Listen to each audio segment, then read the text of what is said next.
Social Perspectives is brought to you by Everett and Kennings. Hello and welcome to Social Perspectives. I'm J. Gentile Everett. Where are we socially?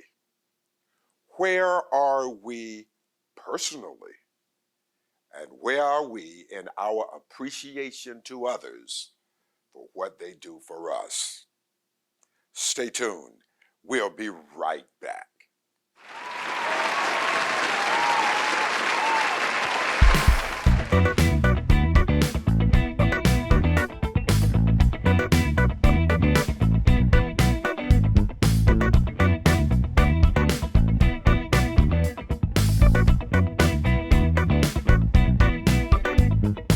Our host, Dr. J. Gentile Everett.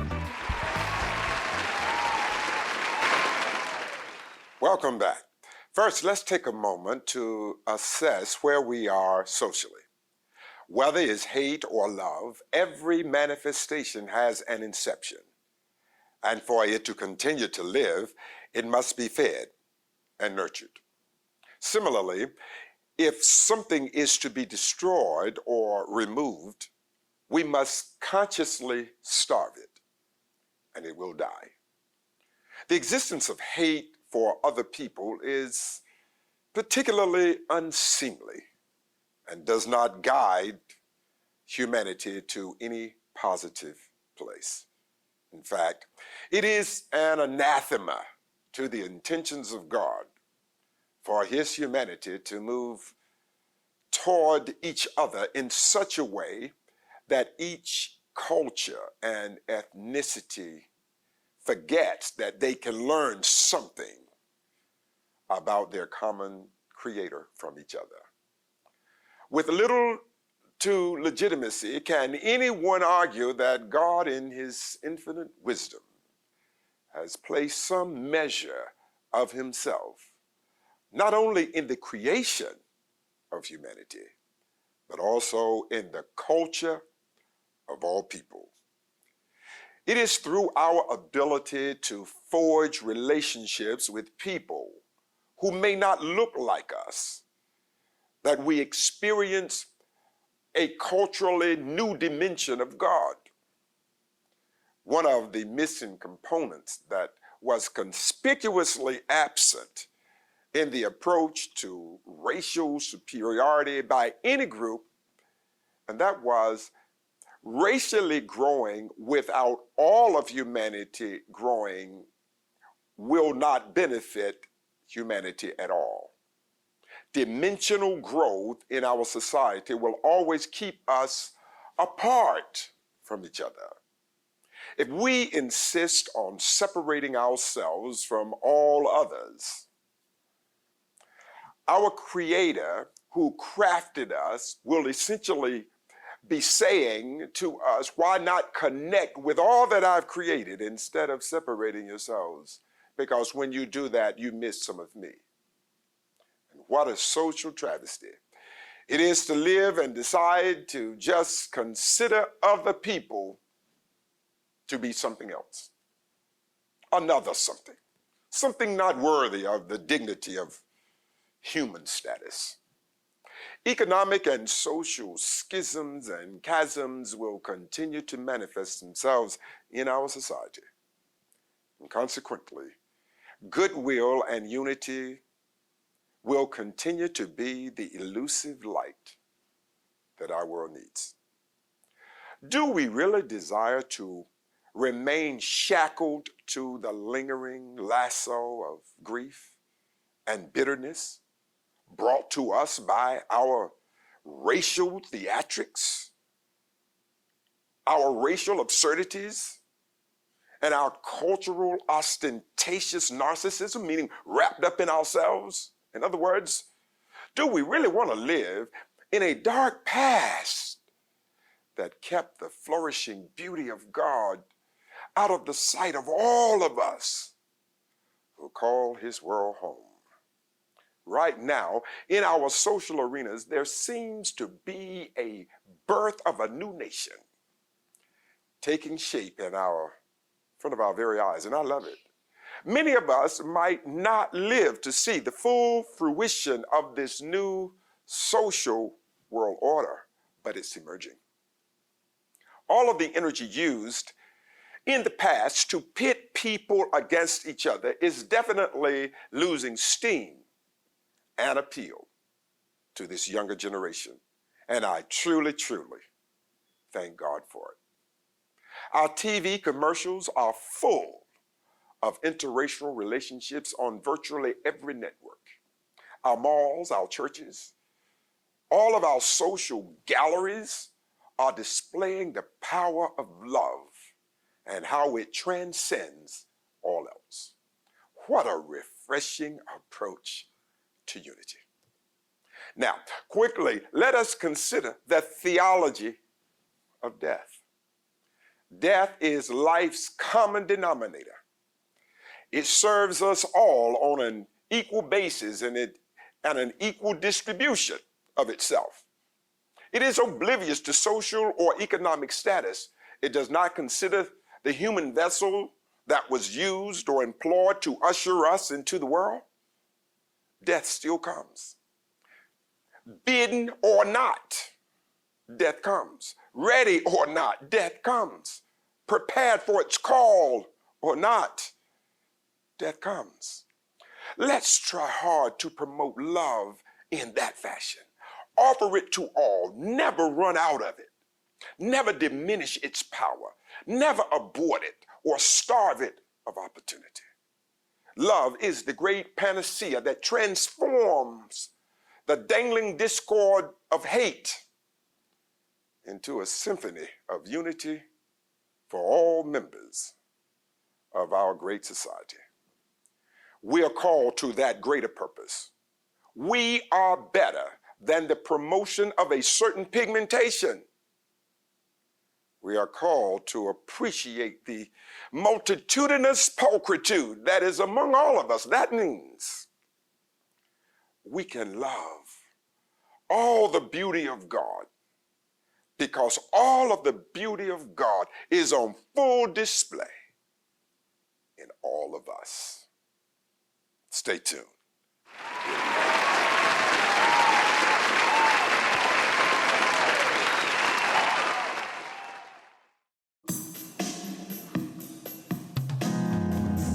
It has been said that power in the wrong hands is a recipe for personal destruction.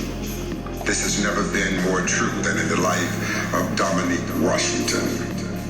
Her gains would become her grief. Her unbridled lust and selfishness would be interwoven in her plots. The shocking revelations, jaw-dropping surprises emerged when she realized the lack of a personal core makes one hollow inside. And the cost of that inward emptiness can be incalculable. The invincibility and hubris to which she had grown accustomed would cloud her judgment, and the darkness of her own familiar behavioral patterns brought all to unknown discoveries of the influence the weak would have in her success. Then her doom would be the result of her rebellious nature to any source of authority. She does not imagine someone smart enough to outwit her. Later, she is so astonished at how she miscalculated the significance of a special love that it rocked her world. Her coveted justice would ultimately come in ways she never saw coming, and in ways she wished she had not.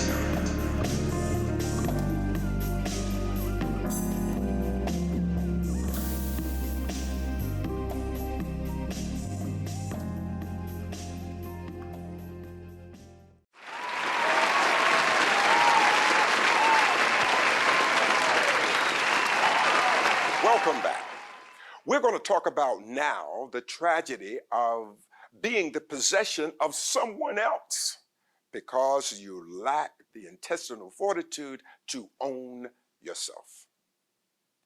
Let me tell you this. It is incumbent upon all of us to recognize who or what has possession of our being. Now, before probing into the spiritual aspects of this subject matter, I would like for us to consider our present existential moment. Although institutionalized bondage has been removed from our social interactions today, we know that there still is a quest for economic, political, and the emotional leaders to hold some sense of dominance over other people. Many times this is expressed in the hubris attitudes of those who we feel do not follow the prescribed rules of comportment, or they don't follow the rules. They can do their own thing and they feel like they are above the law. Some actually believe because they are wealthy, politically connected, that the ordinary rules do not apply to them. This is demonstrated often by the thoughts that privileges are the results of wealth as it relates to the lives of those who are not as well off. When one cannot exercise patience in standing in a line, or the feeling of having to wait like others, when they feel like that's beneath them, there is a problem. This is not limited or directed to any particular ethnicity. This is an area that includes people from all walks of life. Then we consider interpersonal relationships. Now, this is where we really need to spend a moment and really think about this. There are those who seem to forget that people probably have established relationships with other people before they met their current emotional partner. Many relationships have gone through many unpleasant moments because either some emotional insecurity or because of the jealousy of special relationships of another type their partner may have with someone other than them. Sometimes this is a problem. This is a type of relationship that could easily signify that of person possession. Person possession might be present in someone. It is of paramount concern for us to understand if we fail to own ourselves, someone else would gladly do so. Emotional relationships are important in our lives. They really are. But they are not to be controlling nor manipulative. Loving your emotional partner is very special, but it should not cause any of us to debase ourselves in the process. Love should be individualistic and not institutional. No doubt about that. In other words, our mates should not present us a mode or a model, something that we're supposed to pour ourselves into. We should not have to be subjected to an idea of love from someone in another place and then be required to fashion ourselves accordingly. The most beautiful relationship with a significant other is being able to live, interact, and converse with all people without innuendo, supposition, or incessant inquisition. Adults should have the right to be an adult, like making some decisions without being challenged or asked to explain themselves. Further, we should consider that most people learned how to love in an environment that was probably different from ours. They were probably taught about love from their parents, who may have had different values, a different set of experiences than ours. And the collision of our spirits with diametrically opposing backgrounds can surely create differences in our approaches to life. I also suggest that young ladies and young men, if possible, Go meet the mothers and the fathers of your potential mates. The purpose of this meeting is designed to get some sense of the source who presented love to your potential mate. This might, it really might, assist in explaining the construction of your mate's reality. Having an idea of how we desire our futures to look depends largely on the decisions we make today. We can love and we can be a great supportive mate to someone without leaving our values or wholesome interests. And it's okay to talk to friends and laugh with others. Great mates respect the privacy of their mates because love is a respectful action. So let's love with respect. Let's love with passion and compassion. Let's love with forgiveness. Let's love with our living and our giving. The main point is for us to own our being, know our value, and never settle on dancing to music that's not music to your ears. We'll be right back.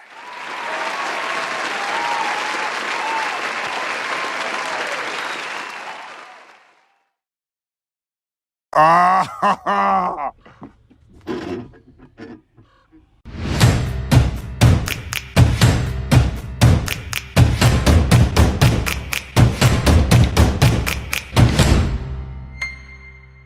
Oh, that's hot. That's hot.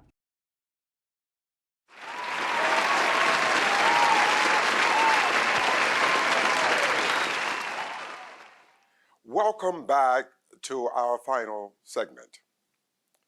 Tonight, I wanted to talk with you in the closing of this show about something that I think is very important and often overlooked.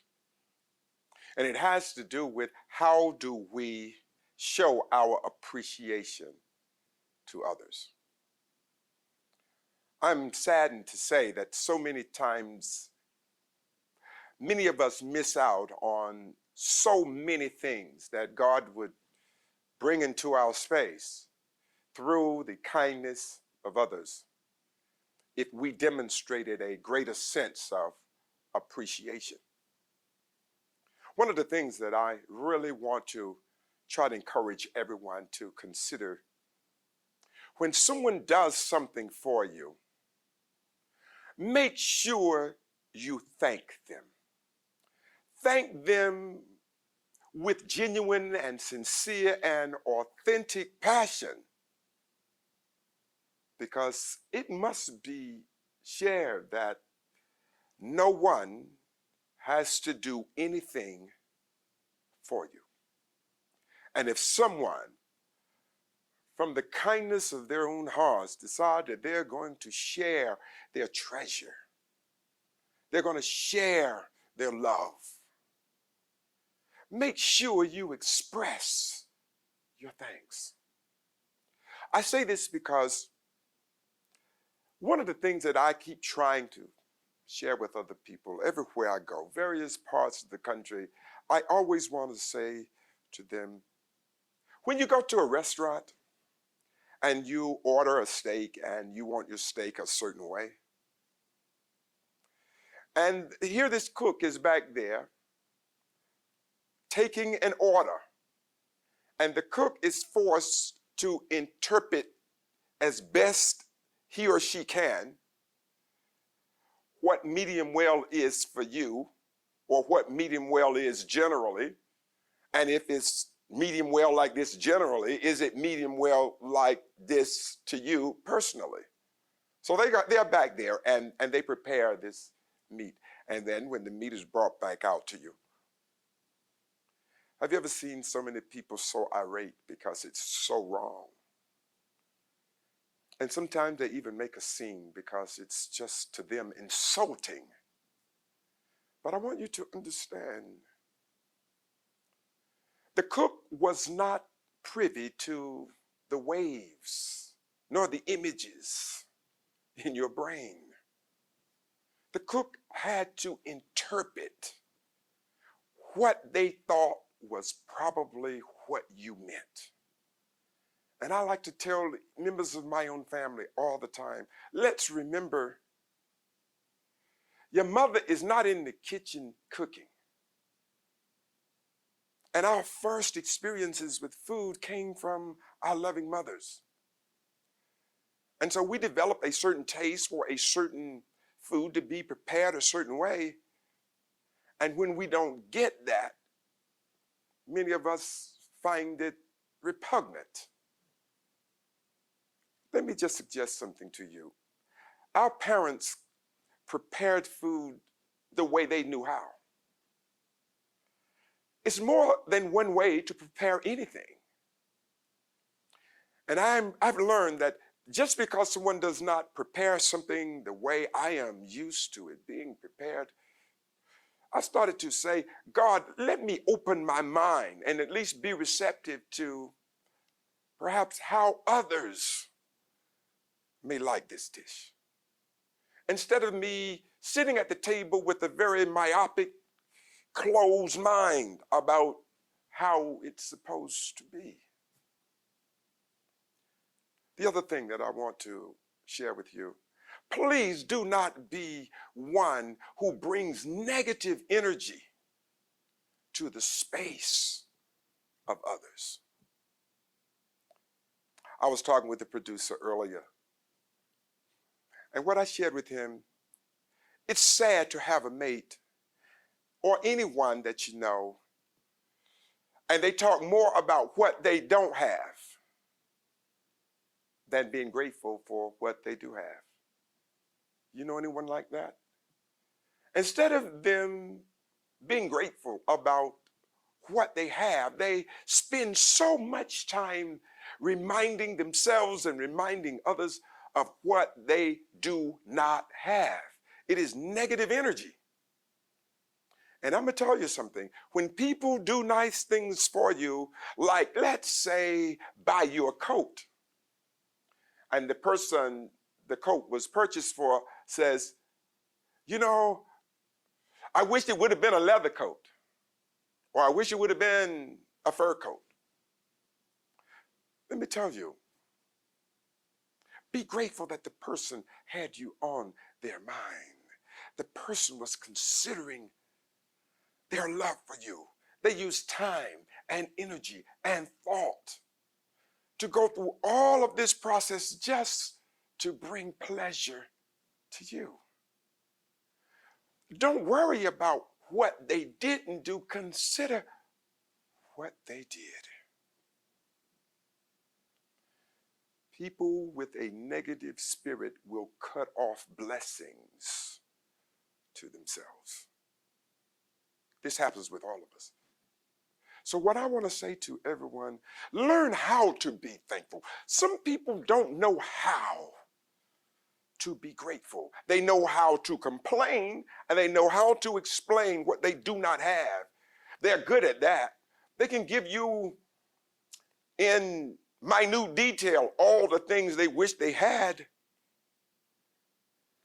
I will say to you, the happiness of life is not found in searching and trying to acquire. The joy of life is first knowing how to be content. That's what Paul said. Knowing how to be happy, even if I don't have the things that I want. Please know, whatever it is you want, the thing will not make you. Will not happen. So I'm encouraging all of you. Please, let's develop a spirit of gratitude. Let's learn to be thankful. Let's learn to get up in the morning and instead of complaining about what we do not have, let's thank God for what we do have. Because I must tell you, and I'm running out of time, but I have to tell you this. This is so important. Do you know, if you get up in the morning and you know your head from your feet, and you can recognize the color on the wall. And you know that you are in a bed. You know that there's a floor. And let's say you don't have anything in the cupboard. Let's say you don't have any money. Let's say you don't have a whole lot of things. But I'm going to tell you, if you can just wake up in the morning and you are able to recognize the things around you, what I want you to know, you have much to be grateful for. Let's learn to be thankful. And let's not share our negative spirit with innocent spirits who are trying to figure out, how am I going to make it? If you're going to influence someone, and everybody will influence someone, I'm asking you to use your energy to influence someone with positive energy and not negative energy. We'll be right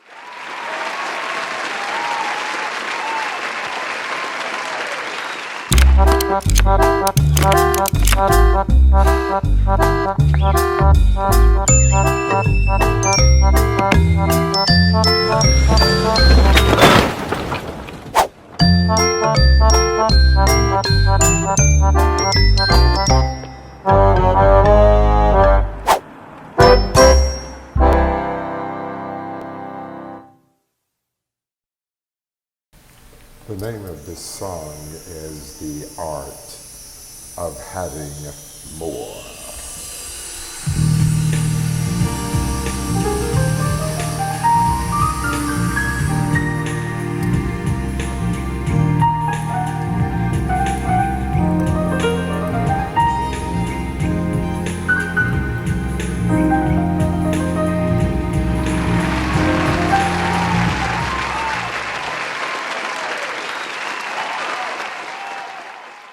As we leave you, I just want to tell you, think about every crisis you've ever had. Think about all of the pain and all of the problems that you've had in your life. I just want to publicly announce something to you. If you are listening to me right now, it means you have outlived every one of those things in the past. Hopefully, that will give you some inspiration and some hope to know that whatever you are dealing with now, just live. You too will outlive it, and it will pass. I want to thank you so much for joining us tonight. Please help us continue this broadcast. We're enjoying spreading the wonderful word of God and words of motivation and inspiration to a world that needs it so desperately. Help us with any monetary gift. Go to jgeverett.com and just follow the instructions there, and you can help us with our causes. We're asking $20 from you. If you can just find $20 or $10, whatever it is, it's okay. We just want to share with the world that we can live better. And so, as we leave you, please help us with that. And I want to take this time and thank all of our sponsors and all who continue to pray for us and help us in whatever way to keep spreading the word of love. God bless you all. I look forward to seeing you again on Social Response.